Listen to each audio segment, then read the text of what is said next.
Hey guys, welcome back to the Learning Conjugate YouTube channel. Today's another max effort lower body session.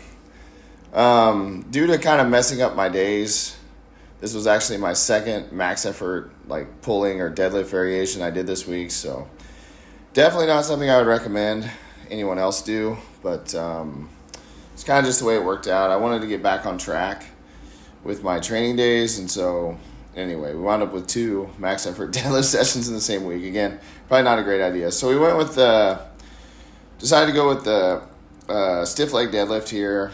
And when I say stiff leg, you can see this is 315, by the way. We started with 135 and then 2 1/4. But, and this is 405. But when I say stiff leg, you can see my legs aren't completely straight. It's more about keeping the hips in a higher position. For me, this is 475. For me, the sticking point in the deadlift tends to be at the knee. And this is 525. So this was a 25-pound PR. I haven't touched a stiff leg deadlift in a while, so I was glad I had a PR here, especially with this being my second deadlift day this week. Max effort deadlift day this week. I knew I was going to be kind of depleted. So then I decided to back down with some RDLs. And putting RDLs back in the training is one of the reasons. This is 405, by the way. One of the reasons I wanted to use a stiff leg deadlift is because I wanted to just kind of have an idea of where my, I guess, hip and hamstring strength, glute strength were for something like a Romanian deadlift. So I did 405 there for 5, and then here's 365. Anyway, I wanted to put the RDLs back in. Also, with it being my second deadlift day, max effort deadlift day this week, I wanted to give myself a good shot at trying to hit a PR. So I went back to something that I hadn't done in a while. Oh, also, I was saying earlier, my sticking point with the deadlift tends to be where the bar is at the knee. So, and then here's 315. And this is actually the last part of this workout. I actually did the supplemental lifts on a different day. Sometimes I do that on max effort day, just because these sessions can get kind of long and, you feel pretty fatigued by the end. So I just decided to do the supplemental lifts on a different day. But anyway, for me, again, in the deadlift, the bar tends to slow down and stick at the knee. So leg drive doesn't seem to be the limiting factor for you can see I'm in a different shirt, so this is a different day. This was the next day, actually.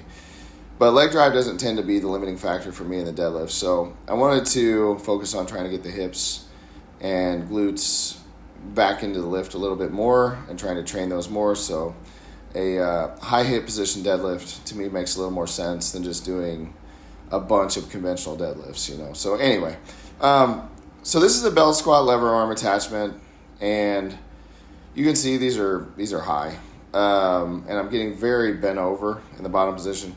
I think this is just my mistake. I didn't realize it looked this bad until I went back and watched the video myself, but I think I just need to put the lever arm a little higher, and I think maybe I won't get so bent over. You can actually, in some of these reps on this day, the bottom of the lever arm was actually hitting the floor. So I think really it's just a matter of putting the lever arm higher, but even with such a high position, you can feel this in the quads quite a bit. If you've ever done like a long wall sit or a wall squat or whatever, or even you just stand in sort of a quarter squat position, you'll notice you start to feel it in the legs pretty quickly, the quads specifically. So I'm not, I don't know if I should even go into this.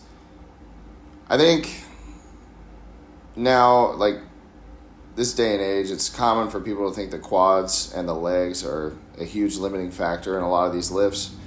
For most people, I'm not saying you shouldn't train your quads. Obviously, I'm training my quads here. But, I don't think it's as big of a limiting factor as what people might think. I might make a separate video on that at some point, just because most people's legs are very, very strong compared to, their back and things like that. So anyway, in a compound movement like a squat or a deadlift, in my experience and from what I've seen, it's pretty rare to see the leg strength be the limiting factor. It can happen, but most people, I think it's going to be back strength, hip strength, something like that. So anyway, these were brutal. I haven't done the ab wheel in a long time either. And sometimes the old school is the best school, as they say. I did this workout on what was that, Wednesday, because I'm getting back on track with my days. So I did this workout on a Wednesday, and I'm still feeling the ab wheel. I did, I think, 3 sets of 10 or something like that, but I'm still feeling it on Monday, the following week. Like 5 days later, I still feel sore in my abdominals. When I sit up and things like that, I can feel it. And so that just lets me know that I need to train the ab wheel more often, because it's getting a pretty good, pretty strong contraction there. And we finished up with some reverse hypers. Nothing too crazy, just trying to get some volume in for the lower back. So anyway, guys, that's the workout. Thanks for checking it out, and I'll talk to you later. Bye.